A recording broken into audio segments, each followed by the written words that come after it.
Thanks for listening to Exploring the Wine Glass podcast, the podcast for people who love wine. I'm Lori Budd, a UC Davis winemaking program and WSET Level 2 graduate.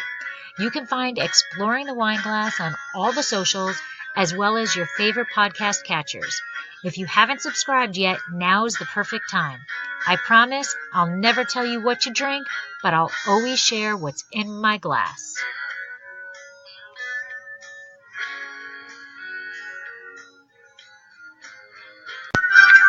Today on the podcast, I sit down with Katie Madigan. Katie is the rockstar winemaker for St. Francis Winery in Santa Rosa, California.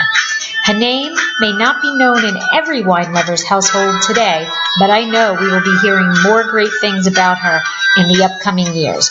We sat down and discussed how she went from a chemistry major at UC Santa Barbara to being named Female Winemaker of the Year.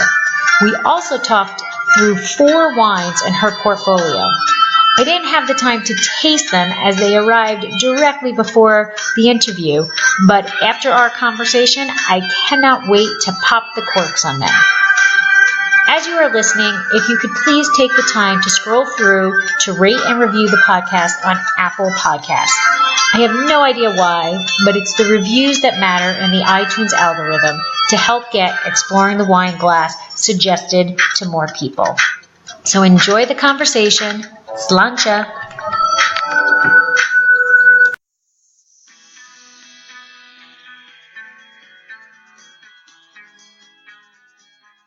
Hey everybody, welcome to this episode of Dracaena Wines on Wine. And as you know, in these episodes, I sit down one-on-one with a person in the wine industry, and basically what we do is we explore as we pour. And we are going to be talking today to Katie Madigan of St. Francis Winery. So hi Katie. Hi guys, thanks for having me. Oh, it is an honor. I have to say that my husband Mike and I, we visited St. Francis like when we first got into wine, and it was one of our favorite wineries, and to this day it still is. We love the wines, we love the winery. There's so much history there. It's just incredible. So it's like really an honor to be talking to you and being able to share the wines of St. Francis with everybody who listens or watches. So thank you.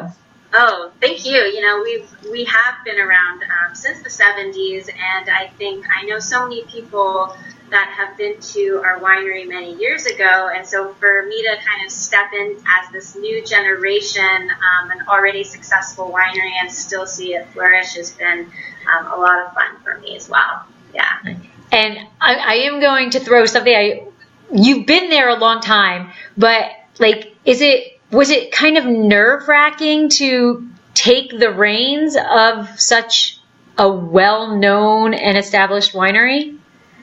It was incredibly nerve-wracking, and even though I had been assistant and an associate for well over 8 years studying under our original winemaker, to take over for someone that was coined the master of Merlot was no small feat, and at such a young age, I definitely knew, literally and figuratively, I had big shoes to fill. Tom is a very tall man. So. All right, so let's get into, how did you actually get into the wine industry? Did you grow up around it? Like, where did you grow up? I grew up in the San Francisco Bay Area, so not too far from wine country, about an hour south. But really it was my parents. They were really into wine while I was growing up, and their favorite thing to do was visit wine country. They always said when they sent the kids off to college, their dream was to retire here, and that is what they did. So when I left my studies down in Santa Barbara, I actually thought I would move up here, be closer to my family, and I just kind of fell in love that people worked in this industry. I wasn't aware that this was something you could do as a career. And a very good career, or I should say a very fun career, very fun career. So you actually went to UC Santa Barbara for chemistry. So was wine on your mind as a chemist, as a freshman, or were you thinking something else? Because my husband is a food chemist, and I'm a microbiologist, and we're now in the wine industry, and that's not where we thought we were going. Right. I mean, yeah, even back then, there were only 2 schools that were really focused on winemaking. So when I was at Santa Barbara, I think I really liked pharmaceutical science. I've always loved to create things. And so in organic chemistry, when we started going into those kinds of principles, I thought that maybe that was something that I wanted to explore. But as you and your husband very well know, the thought of being locked away in some windowless lab for the rest of my life was a very big possibility, and that was something that I was not interested in. So I started to take some time off, and that's when I moved up north to Sonoma and really see what other options there were. And I took an internship really to see what it was all about. I heard that they had a functional lab in wineries, and yet people were outside half the day. So, I mean, I wanted to see what that was about, and it was way, way more than I could have ever expected. Yeah, so the windowless lab is so true. So I, as a microbiologist, I actually started my career as a microbiologist in a lab, and it drove me crazy. Yeah. And when people say, well, why don't you do that anymore? I'm always like, I'm way too hyper to be in, in a lab and under a hood and gloved up and worrying about, it was way, way too much. I needed to get out of there. So I completely understand. It was a wonderful experience and the worst experience on the face of the earth. I mean, I used to actually compete against myself on a daily basis. So I would have to set up petri dishes, right, to sample, and sometimes on the slew of like 500 or 600 petri dishes. So I would go to work, and then in the morning I would set up, you have to write on them and you have to set them up by how the dilutions are. And I would set them all up in the morning, and then I would go to lunch, and then I'd come back from lunch and I would set a stopwatch, and I would like micropipette out as fast as I could. And each day, yes, personal best. And everybody else in the lab is looking at me like I'm insane. And I'm like, no, I need to get out of here. Yeah, I mean, there's something about, start going to work when it's dark and then leaving when it's sunset and then never feeling like you got to, see the outside, let alone be outside. So I still love lab work. I'm still fascinated by all that stuff. But I'm very, very thankful that when they built this winery, they built it with plenty of windows and a skylight. That I get my time in the vineyards. That certainly helps. That is wonderful. That is wonderful. So you mentioned about the internship at St. Francis, or you did an internship, and it happened to be at St. Francis. So that always intrigues me. How, from UC Santa Barbara, how did you find out about the internship at St. Francis? Like, what's the process of becoming an intern for a winery? Well, when I moved up here, I was kind of looking at available jobs, and it just so happened that it was in the summertime, and so you were seeing a lot of the available jobs were internships, and I had no idea what that really entailed, but I knew that the requirements fit my background. So I went into the interview not really knowing what it was going to be like at all. And it was an interesting interview. Tom Mackey, our original winemaker, he pretty much grilled me of my wet chemistry skills and how much I knew about fermentation science. And, as a very young, I was 21 at the time, I thought, oh my gosh, this is serious business. So I took the job knowing that I would be in a lab format with some production jobs and duties. But when I got hired, I was one of 10 interns from all over the world. And I soon realized that I had no real reason for anxiety because we were a group of people around the same age that were all experiencing harvest for the first time. And we all had the same questions and learning curves. So I think that made that harvest so much easier for me. Well, realizing that you're not alone. Right, that I wasn't expected to know how to run a pump my first year, or overfill a barrel, or things like that I definitely made mistakes on, but that it wasn't the end of the world. I didn't ruin this wine, because it's part of being an intern is learning how wineries like their work to be done, a particular style, and it also gives you a glimpse on all the different kinds of styles that there are in winemaking. And that I really, really loved. That's fantastic. So I am a true believer that winemaking is a combination of art and science. And in your bio, you say that winemaking is a perfect combination of science and creativity, which is a much more eloquent way of saying what I say. The science part, I think, is pretty obvious to everybody. There is a lot of chemistry. There is a lot of science into winemaking. But how do you see winemaking as the ability or the outlet to express your creativity? Yeah. A question that I get frequently, and I'm sure you have come across it as well, is people ask me, has winemaking become a formula? I think it's really quite the opposite. Every single vintage is different, no matter how much you know, no matter how much you plan. And I'm both of those things. I'm out in the vineyard all year long. I plan as much as humanly possible.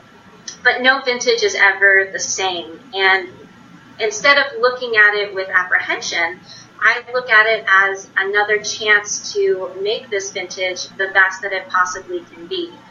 Even when we go through difficult conditions, I still think that the thought that I can make really fantastic wine out of a difficult vintage is one of the proudest moments as a winemaker. And it's those moments that bursts my creativity and really shows me that there's a ton of different ways that you can make wine. I say to people all the time, the feeling when, and we're small, so it's probably similar but not quite the same, is when you can see your wines on a shelf. We're just selling basically direct to consumer. We're in restaurants and things like that, but when somebody takes that time to take a picture of our wine and post it, the words can't even explain, and absolutely. Yeah. That's like your masterpiece, your Monet or, your Picasso, and somebody is appreciating it, right? Absolutely. And I think, as you well know, that doesn't come because you followed some spelled out plan. Yeah. It comes from you paying attention during each and every vintage and having your focus consistent, and that those wines may not taste the same year to year, but if someone's taking a picture of your wine and thinks that it's great year after year, that's creative. Right. That's showing creativity for sure. Right. And you had said you plan the most that you can, and then oops, a rainstorm is coming in. Or, yeah. I mean, it could, I feel like every time I say I've seen it all, I feel like that's the kiss of death, because that's something I haven't seen happen. Right, you almost don't want to say something because... You just got to welcome it with open arms and know that you have the experience to deal with whatever is going to be thrown at you in that harvest time, so... And I think you need to be quick on your feet. And now I'm not talking like millisecond, but you need to be able to see something potentially happening and be able to stop going that path and say, oh, okay, I need to go that. And that is pure creativity. That's pure. Absolutely. That's pure. Yeah. That's not, no matter how much you can do molecular science or, organic chemistry wise, that doesn't help you when something like that happens. Absolutely. So that internship actually was like huge, pivotal for you, because you have been at St. Francis since the get-go, right? You started off as a senior lab in 2003, a lab tech in 2003. You were promoted to assistant winemaker in 2006, which I almost fell off the chair because A, that's super fast, and B, not to put in a whole other realm into this, but you're a female, and we we tend to be kind of in the wine industry. It's very often, you don't really get, going that quickly. But then you were you working and attending at UC Davis? Because you said in your bio there's a mention of you graduating from UC Davis. So was that all going on at the same time? It was all going on at the same time, and I think really with the questions of what I wanted to do in my major when I was in Santa Barbara, and then coming up here for my first harvest and having the proverbial light bulb go off and knowing that this is what I wanted to do, I knew that it's rare for that to happen at a young age anyway. So I really just kind of went full throttle with my studies after that, and St. Francis has always been so wonderful to push education, that education is the most important, and that having experienced people also means showing people, that knowledge is power and that you can grow in your position. So yes, I was working here and going to school, and as soon as I graduated, they were wonderful enough to say, we're proud of you, and promote me to assistant winemaker right after I graduated. So I really will be forever appreciative of that. And then just a short 4 years later, you were promoted again to associate winemaker. So what is exactly the difference between an assistant and an associate winemaker? Like, what are the key responsibilities between those two? In my mind, being associate winemaker means that you are given a wine or a brand all to yourself, and that it is now your sole responsibility to give directive for that, that wine from start to finish. And what happened when I was promoted is Tom Mackey gave me the Chardonnay program, the whole entire program from the national brand all the way to our direct-to-consumer Chardonnays. And he said, this is your responsibility now. We want to see if you have what it takes to be a winemaker. You can write everything, the program. You can go out and visit the vineyards and make those picking calls. And I think it's really important because people have the viewpoint that being a winemaker is sitting at the tank and tasting wine all day, but there's a tremendous amount of responsibility that will forever fall on you once that wine goes to the consumer, out in the market. So you really have to be aware of the decisions that you are making. There's nobody to really turn to when you're a winemaker and say, did I make the right decision? You have to have that confidence in yourself. And I think being associate winemaker, that's the main aspect that people want to see. When you're assistant, you do some of those, but you always have the winemaker to fall back on, or the opinion of the winemaker. When you're associate, you are responsible for that wine or that brand. So that leads in perfectly. So how nervous were you in that first vintage? What vintage was that you took over the Chardonnay, and what did you sleep at night? Were you I probably definitely did not sleep. I want to say that was 2008, 2007, 2008. I was incredibly nervous, but at the same time, in those years leading up to it, I took my assistant job very seriously, and I asked a lot of questions. I didn't let my ego get in the way of where I wanted to go, because I felt like I wanted to have enough experience to prove that I was worthy of being promoted when that time came. So when I was assistant, I felt very happy in that position. I worked really hard, and I asked all the questions that I would want to have the answer for. So I felt pretty confident. I felt pretty good. And was Tom there, like, for if you had questions? He was there to guide you with a gentle hand? He was, I think definitely during fermentation, since it was my first year really writing the production protocol for fermentation, I would go down and I would have Tom taste with me and make sure, just having that little bit of backup. And he's very gracious. And of course, he didn't want to just, kick the little bird out of the nest. But I feel like he also kind of knew that I had it.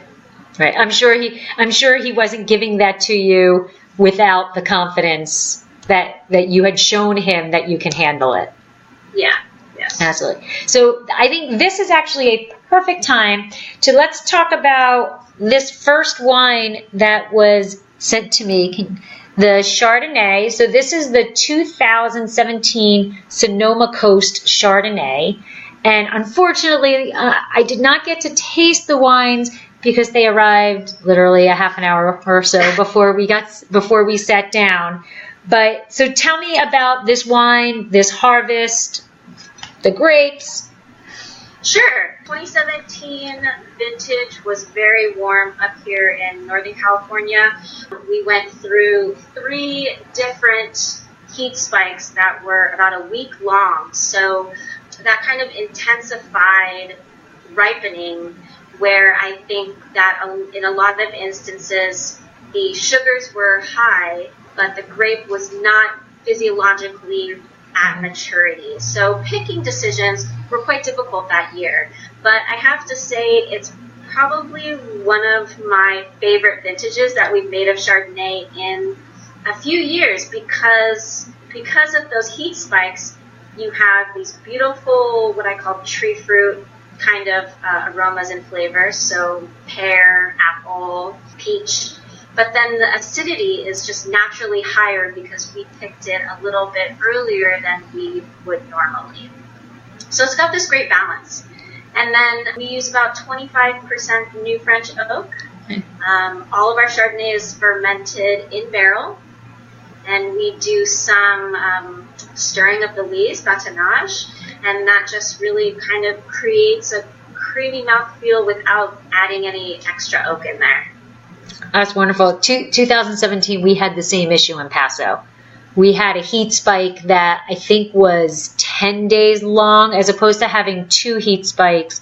We had 1 long heat spike, and I think it was like 10 years or 9 years since Paso had seen a heat spike that long. And it's hotter than usual, right, for you guys? Because you guys are usually elevated temperatures compared to correct. California as well, so it must have been really hot. Yeah, it was like 10, and it was the same thing. It happened when, the fruit just wasn't quite ready, to ripen to where you would want it to go.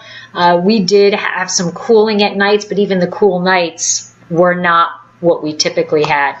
So 2017 was not the easiest vintage, but it can make some stellar wines if you're creative and you can move quickly and think on your feet and know the science behind what you can do to help that still show its or shine. Absolutely. Right. What about your vintages today? When you first started, has anything changed at St. Francis in terms of how you are handling the wines than when you were first starting? Definitely since I first started.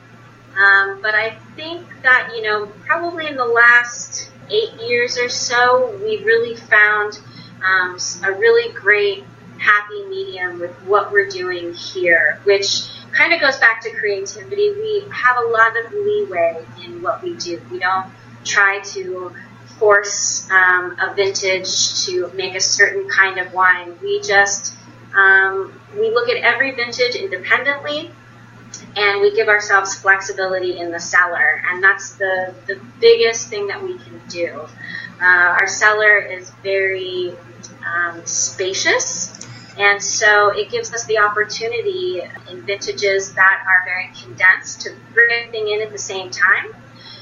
Or it also gives us the flexibility to go into vineyards and say, okay, not only do I like this block, but I like this corner of this block, and I think I want to pick that separately, and maybe it's just 2 tons, and that's all we make from that vineyard. But those kinds of winemaking techniques are why I love working at St. Francis, because they give us a tremendous amount of flexibility. That's wonderful. That's wonderful. All right. So in 2015, you were named Best Woman Winemaker of the Year. So first, yay, congratulations. Kudos to that. That is an amazing achievement. But kind of going back to what I had, said earlier about your promotions, how do you feel about the title Best Woman? Do you think that sometime in the future it's not going to be Best Woman? Because, we don't hear Best Man Winemaker. Right. So, it's an honor, but how do you feel about that? I think it's definitely a common thread in today's workplace environment across all job positions. Right. Not even just the winery. Of course, yes, I would love to see one day where they just say Best Winemaker and it's the option of a man or a woman. But even myself, I'm still shocked that in Northern California, women who hold the winemaker position only make up a little over 10% of winemakers. So, I think it is going to be a while, and I do like this competition because I think it just continually brings to light all the winemakers in the country that are around. I think there was over 1,000 entries for that competition. So there's definitely a strong female presence in winemaking, and I just want to keep it in front of everybody's eyes. That's all I can really hope for right now, I think. That's wonderful. And here's the thing that blows my mind, like you said, that about women across any industry really in the United States. It's how we're getting there. There's Best Woman this and Best Woman, But the thing that blows my mind is we're supposed to be this new world. We're supposed to be so advanced. We're supposed to be all of this in the United States. And then I'm not putting down at all that, whatever, but like Reyes Baixas in Spain, they're 58 to 60% female winemakers.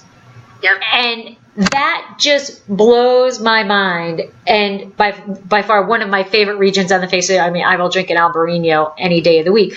But that blows my mind that, as you said, where female winemakers are 10%, and that's a big increase in the last few years. Yes. And then you go to Reyes Baixas and it's almost 60%. And that's the only stat I have in my head of other wine countries. But I think we're on the low end of that. Yeah. We in the grand scheme of winemaking history, we haven't been making wine for that long, really. So it doesn't surprise me, although, again, when you look at France, I would expect more women winemakers than we currently see.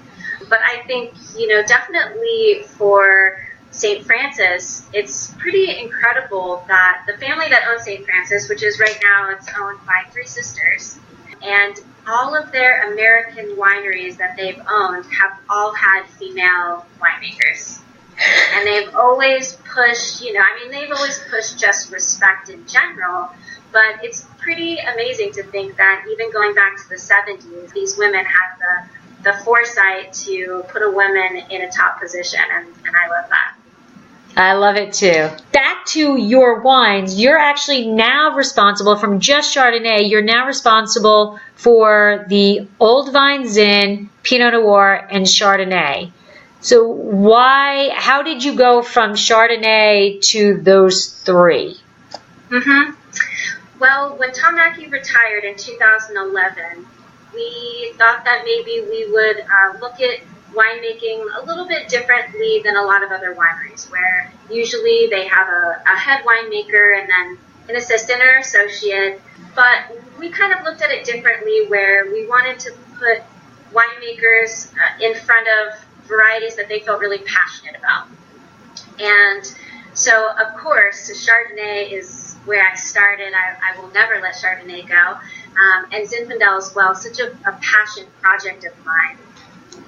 Pinot Noir, I feel like, because Chardonnay, when I started to go visit Burgundy, I came back and I thought, well, if I'm heading up Chardonnay, I have to head up Pinot as well, because I just love that area of France. And then when we looked at the other varieties, it's not that I don't enjoy making them. I've had a lot of fun making all kinds of different varieties. But we found interest in another young winemaker who was working for Beringer. He knew a lot about Bordeaux, and he felt very passionate about them. And so we hired him on and put him in charge of what he's really passionate about, including Sauvignon Blanc. So the two of us, we're very collaborative, and it just keeps our focus on what we love day in and day out. I personally think that's brilliant. I think that's division of labor, where you can focus in on what your passion is, and where there's Chardonnay, there's Pinot. So they go hand in hand. And in my opinion, by doing this, you can focus in on this, where St. Francis is such a large brand. I think that you wouldn't be able to put your heart and soul into everything that they produce. And this way you really can pour yourself into this segmented section of it. So right. And I love how this interview kind of has formed a center around this creativity, because really, if I feel like if I stretch myself too thin, or Chris Luton stretches himself too thin, then you lose that creative edge on what you love to do. And so this way, believe me, the three of those varieties, it's a lot of work, but I look forward to it, and it feeds my creativity, knowing, like, what am I going to do with Zinfandel this year? What am I going to do with Chardonnay? And excited to make Pinot Noir. It keeps the creativity moving at a very high pace, rather than like, oh, I can't deal with that right now because I've got 5 other varieties I have to also work on. So, perfect segue. Ta-da! Pinot Noir. Let's talk about Pinot Noir. Looking to be in the know about Dracaena wines? Want to know when we release our new wines? Find out about all of our accolades and get some behind-the-scenes information? Well, all you need to do is sign up for our newsletter. There is no commitment necessary, and I promise you we won't spam your mailbox with loads of messages. Need another reason to sign up? Quite possibly the best reason? You will immediately get a code for a special discount on all of our wines and be privy to newsletter-only specials. Let Dracaena Wines turn your moments into great memories. Sign up simply by heading to our website, dracaenawines.com, and fill out the pop-up or sidebar. It will take less than a minute of your time, but the rewards will last forever. This is your 2017 Sonoma County Pinot Noir, and 100% Pinot? It's 100% Pinot. And is it a blend of clones? It's a blend of clones, and it's also a blend of different appellations in Sonoma County. Sonoma County is quite large, and you have everything from the coastal appellations that are right near the Pacific to a little bit more inland that can be rather warm. But I think in those warmer areas, you also get this more fruity, high-toned fruit from Pinot Noir that seems to be really popular right now. And it really is my goal to create a Pinot Noir that is at a great price, that's 100% Pinot. So again, this is more creativity because you have all of these clones and you have all of these blocks going on. And I'm sure vintage from vintage, even though you're going from vineyard to vineyard is the same, the ratio of those clones and the ratio of those blocks vary so you can express what you feel is the best Pinot Noir for that vintage. Yes, and anybody who has ever dealt with Pinot Noir and winemaking, there is very vast clonal differences. So again, I get excited for harvest for Pinot every year because everything tastes so different in the tank, and you just have to say to yourself, like, what is the blend going to be this year? Is it going to be more spicy sandalwood? Is it going to be more black cherry? I love that part about making Pinot. So actually, that was going to be my next question. You're fermenting separately and then blending those clones and vineyards together at the final. Yes, it's probably part of just my obsessive compulsive.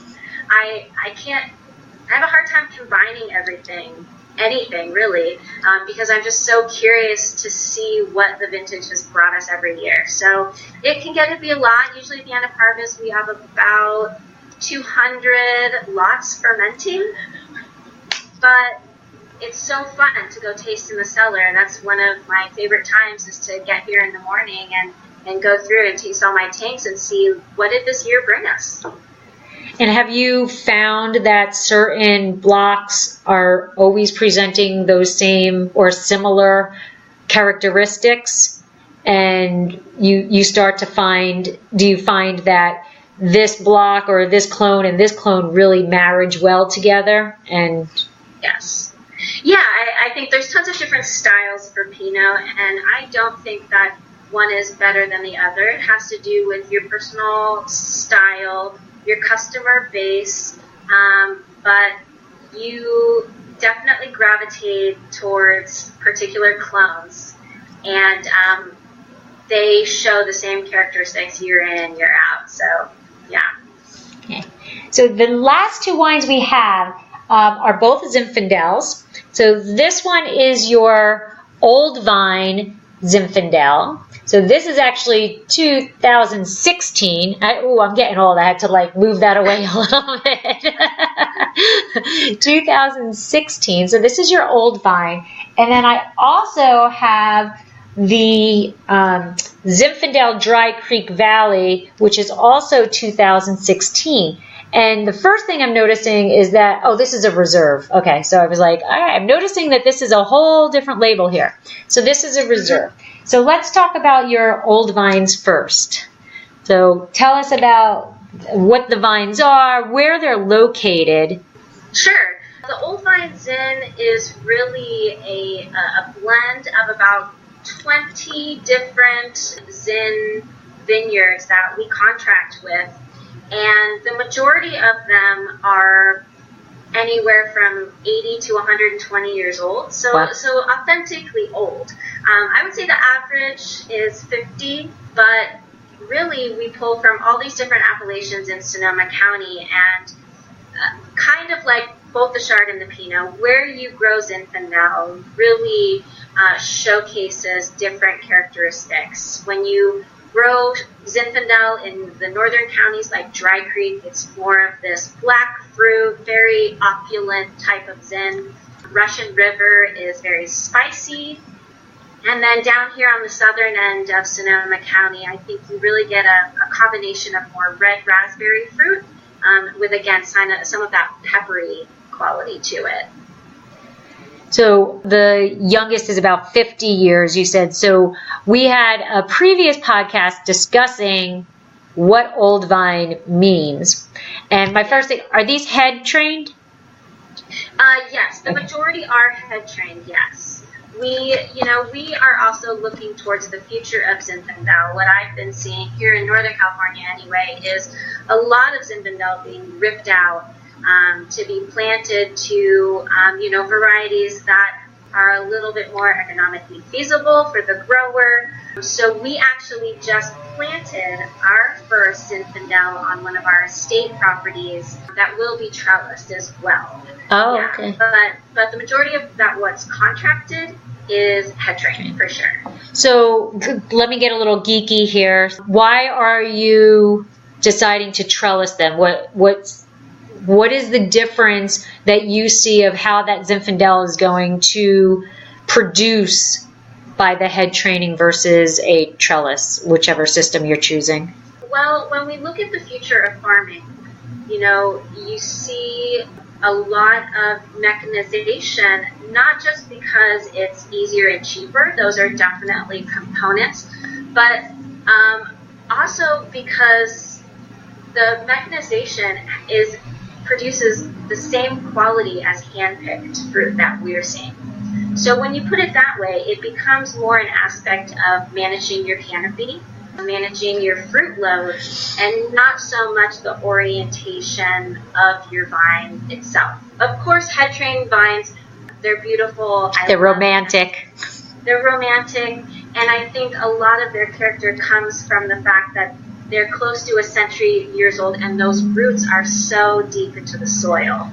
That will eventually come with some of these trellis blocks, but we have to give it time, and we have to look to the future. That's part of our sustainability outlook, is to be here for the future of wine. So that I was asking because I do another series podcast called Winefabet Street.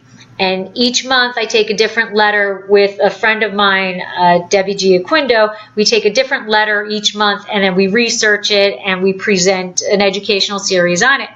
And we just completed our first season, and it was obviously Z, so we did Zinfandel. And what I actually learned was that the only reason why they're head trained back then was because there was not enough wire or wood back then to create trellises. And all right, well, we can't make trellises, we're going to go here. So it's not necessarily that Zinfandel needs to be head trained, but it is romanticized as that way. But it was literally lack of production material. It was, and I think that, I get that question too about watering. They say, oh, well, they don't water old head-trained vineyards, and I say, well, it's because it hasn't had water for 100 years, so you're not going to start watering it. But what we know about agriculture now, what we know about farming now, is that, that you can create high-quality vineyards, and sometimes even better quality for longer, if you start your vineyard out correctly with irrigation. It doesn't mean you have to, water it like it's ivy. It just means that if the vine is going to tell you that it needs water, you can give it some water. Right. Okay, so why don't we compare and contrast what the characteristics between your old vine Zin, and I guess that's really an unfair question since this is a reserve and from Dry Creek Valley specifically, but let's try. Let's compare and contrast the two. Sure. So the old vine Zin you will find in your local marketplace. The reserve Dry Creek Zin, first of all, it's only from Dry Creek Valley, so a much, much smaller appellation, just one appellation instead of, I think the Zinfandel encompasses about 5 appellations. But the reserve in Dry Creek is mainly going to be found in high-end restaurants and retail shops, small wine shops. So that was really the focus, and it's much smaller case production. It only comes from 2 vineyards out in Dry Creek Valley, as opposed to 20 that the old vine Zin blends together. But all are available at the tasting room? Yes. Both are available in the tasting room as we speak. Okay. And the combination between the two, or the comparison between the two, would you say the reserve is a little, since it's coming specifically from Dry Creek, is it a little bit more peppery? Is it less peppery? Is it a little more finesse? What do you see? I'd say that the Dry Creek Reserve Zin is it's kind of the more brambly Zins. You get a lot of like blackberry pie, a lot of vanillin from the oak that we use in that wine, whereas the old vine Zin definitely has that classic peppery quality and more raspberry notes, I think. The old thought of Zinfandel. Right. Awesome. Okay, so let's go back and let's talk about the winery itself for a bit. So St. Francis was named after the protector of animals and the natural world. So in 1971, Joe Martin and his wife Emma purchased the property. They chose to name it St. Francis. So there's a lot of saints out there. There's a lot of things. Why St. Francis? Well, Joe was very faithful to his faith, the Catholic faith, and really it's as simple as his favorite patron saint was Saint Francis of Assisi. He also had a keen interest in the missions here in California, so he knew he wanted to eventually have a winery that looked somewhat like a mission, and he decided to name it St. Francis after St. Francis of Assisi. And I did read you guys actually do a blessing of the animals, right? Yes, we have our local priest come visit us in October, and we invite the whole entire community to bring whatever animal they feel like, and we'll bless it and give them a nice blessing for the rest of the year and beyond. That's wonderful. I love it. Vegas is sleeping over here, not at all budget. But we took him one time to go be blessed, and it's a very nice experience. It really is. Yeah, it's definitely a community event, and we love to see everybody. And we've seen everything from, of course, cats and dogs, but we've seen parrots and gerbils. One year there was a camel. I was going to say, what was your strangest animal? The camel was definitely pretty strange. Where is he staying? Like, what? I don't know where he was from. You guys have the riding trails and stuff. One day you're walking around and you see a camel. I'll say, there he is. That's hysterical. So when St. Francis first started, for like their first 8 years, they actually just sold fruit.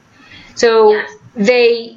Was that just as they were building up their vineyards? Because you said they've always wanted to have the winery, so.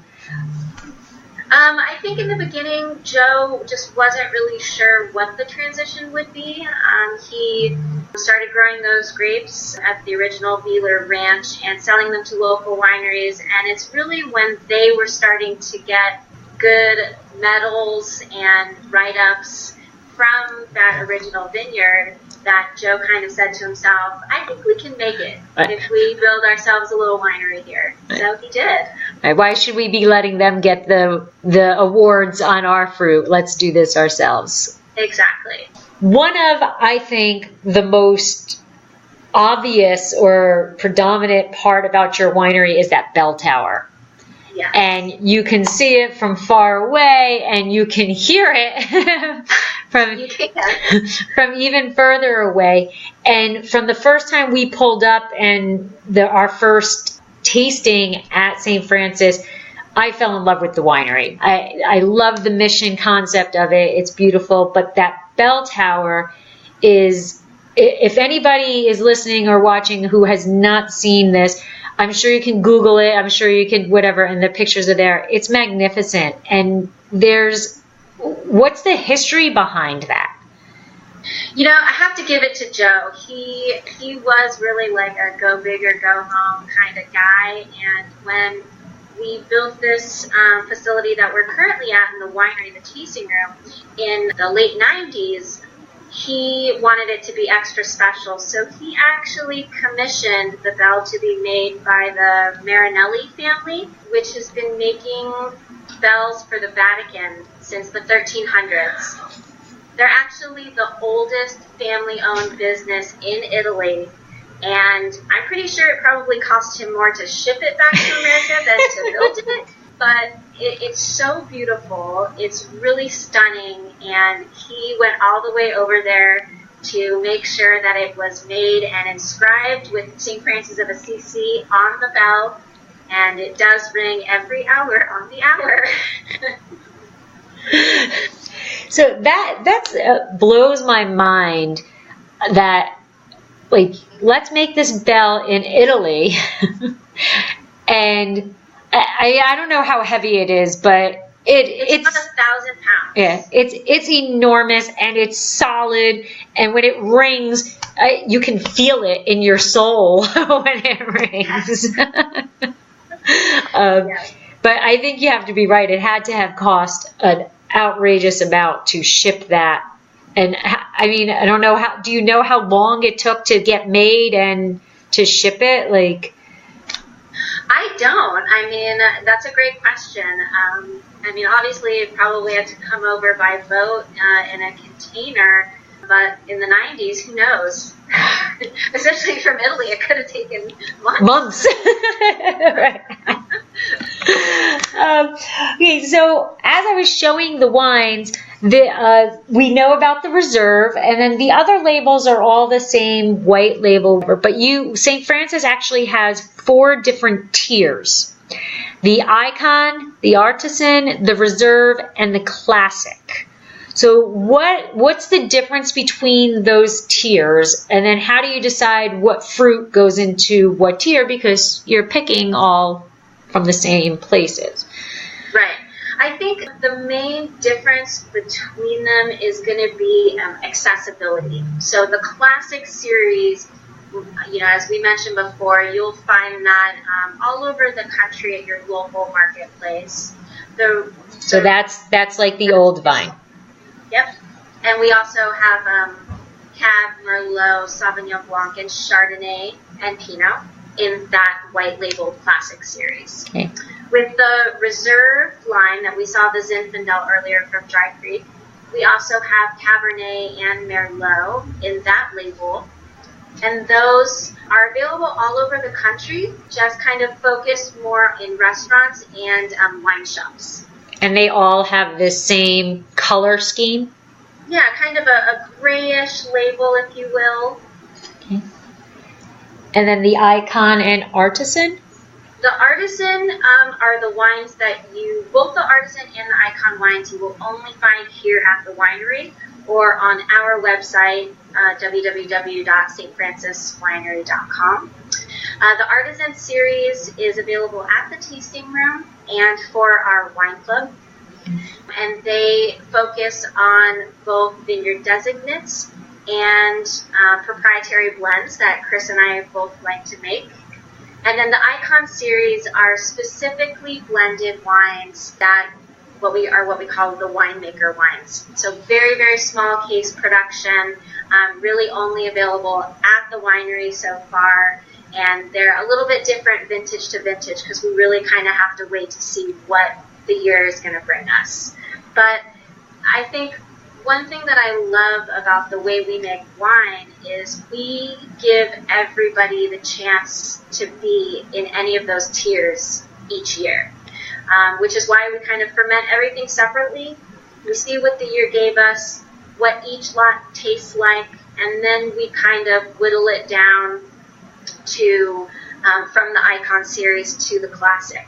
But what a lot of people don't know is that, you know, we make wine for the wine club for a certain amount, and some of these vineyard designates also go in to the classic wine. So it's not that our best vineyards are being made for the Icon series. It's just that we're selecting those as something special, but usually pieces of them kind of trickle down to the classic wines, and we love that. We love showcasing that we can make an everyday drinking wine made from exceptional vineyards. And although I haven't tasted these wines, I have tasted a lot of St. Francis wines, and I can vouch for that. Each wine tends to have its own little character, which is what I think makes good wine. Because if everything tastes the same, then why are you drinking it? Why are you having different labels? Why are you having that? And I think that St. Francis really works hard to make sure that each bottle that each type that you're drinking has its own little characteristic. And as you said, it might not be the same vintage to vintage, but again, I don't want it tasting the same vintage to vintage, you know, then you're adding stuff, you know, that wonderful purple, you know, all that stuff, you know, but we won't go there. So the other thing that I love about St. Francis is that you are actually certified sustainable, and you have 400 acres that is actually certified sustainable between what you have in the Sonoma Valley and the Russian River. So it's an extensive process to go through. So I can't imagine how mind-boggling it is to have that many acres be certified. I know a lot of wineries have smaller lots or smaller, you know, blocks that are certified, but you guys are 400 acres. So why is that so important that you guys go through all of that rigmarole to get that? Well, I think it's been a really eye-opening experience, something we've been working on for close to a decade. But for us, sustainability makes sense because it really looks at a holistic view of our business. So it's not just about the way we grow grapes and the way we make wine. Those are certainly very important aspects and a big part of sustainability to get certified. But we're also looking at like social equity. How are we treating our employees? And just basic economics. You know, is our infrastructure solid enough to last us for the future? Those are things that really constitute actual sustainability, because if you can't foresee your winery being here in 10, 20, 30 years, you're not sustainable, and you kind of defeated the purpose.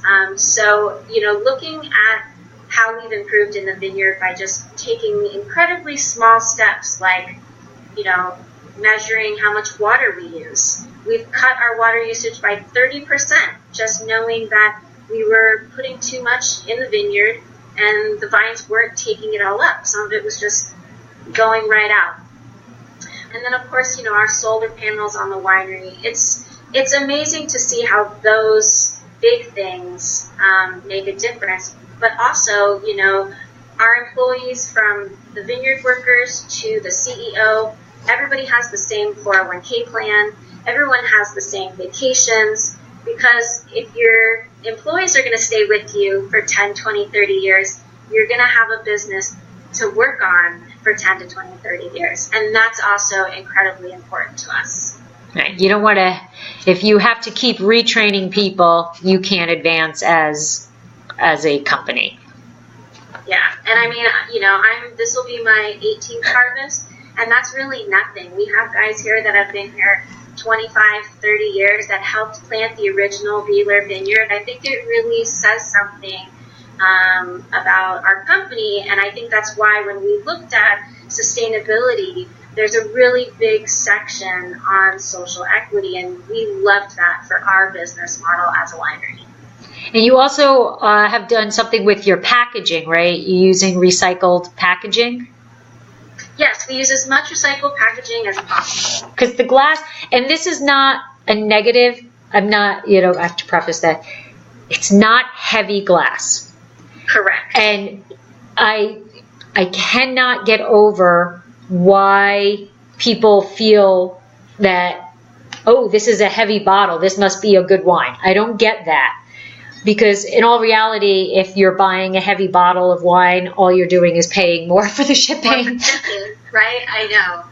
I think it must come back to the original molds.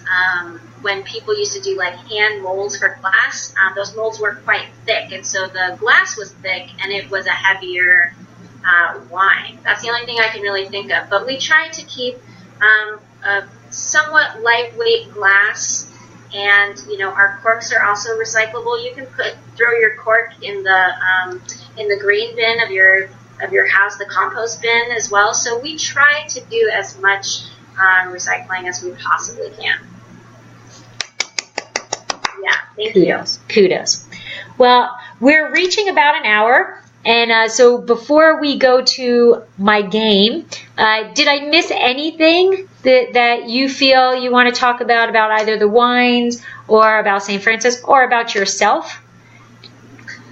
I don't think so. It's been so nice to talk to another winemaker. Ah, thank you. And I have to honestly say, I was not, I saw the dates and things, but I wasn't putting two and two together. So when I first saw you, I was kind of blown away by how young you are. Well, I started really young. But you've accomplished so much, and it's wonderful. I mean, this is like my third career winemaking.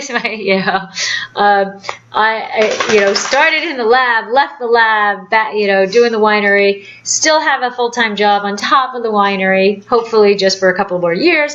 But I have to honestly say, I'm so honored to sit here and speak to you, to share your story, because you have accomplished so much, and I think you show what can be done if you just follow your passion. If you pursue your passion, man, the sky is the limit.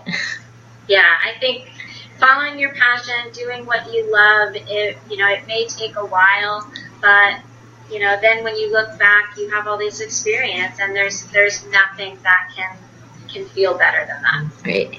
So before we play the game, I just want you to shout out.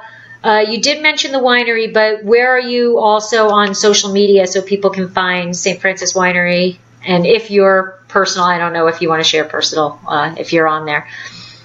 We are definitely on both Facebook and Instagram, and I believe it is just St. Francis Winery, but it's St. Francis Winery. Either by Facebook or at Instagram. Okay, and stfranciswinery.com or just? Yes. Okay. www.stfranciswinery.com. Wonderful. And they can order all of these wines on the website? If they are still available, they can go online and see what is the current availability, but there's tons of wines to choose from on the website. Okay. Wonderful. All right. So you ready for the game? Yes. Okay. So I'm just going to say those two terms. You tell me whichever pops in your head first is whichever one you like better. Okay? We're going to start off with non-wine terms, and then we'll go to wine terms. Okay? Okay. All right. So night or day? Night. Sunset or sunrise? Ooh, sunset. Black or white? Black. Walk or run? Walk. Food or drink? Drink. Old world, new world? Old world. Sweet or dry? Dry. Bubbles or still? Oh man, that's the hardest. I'm gonna have to go with still. Start with bubbles, end with still. How's it? Right. Oak or stainless? Oak, definitely. Drink now or drink later? Drink later. Blend or varietal? Varietal. Vintage or non-vintage? Vintage. Cork or screw cap? Cork. Napa or Sonoma? Oh man. Sorry, friends on the other side. I gotta stay with my Sonoma dukes. Commercial or indigenous? Ooh, indigenous. Bordeaux or Rhone? Oh, nice. Warm climate or cool climate? Cool climate. And that's it. Yeah. Oh my goodness. A little Phoebe game. That's so great. Thanks. I always love hearing it, and I say it for people who listen to the podcast, they're going to hear it again, so just fast forward 15 seconds. But the psychology thing is generally people who choose night stick to sunset and black, and the people who choose day stick to sunrise and white. I think it has something to do with like people that are like morning person or evening person. Maybe, yeah, could be. I mean, I am the definite sunset. Like, I admit sunrises are beautiful, but I would rather keep, I think the only time my eyes see sunrise is at harvest time. Well, it's coming up. I know. Have you picked anything yet? Your or St. Francis? On Friday. Friday? Yeah, we have some Sauvignon Blanc coming in, and then Chardonnay on the books for next week. Okay. Well, best of luck with the harvest, and congratulations on all that you've done. And really, the accomplishments are amazing. And all I can say is that I know I'm going to be hearing more about you in the future, because there's going to be great things still coming from you. So thank you. Thank you so much for having me. I really, really appreciate it. Okay. Have a wonderful day, evening. Best of luck with the harvest, and we will talk soon. Bye.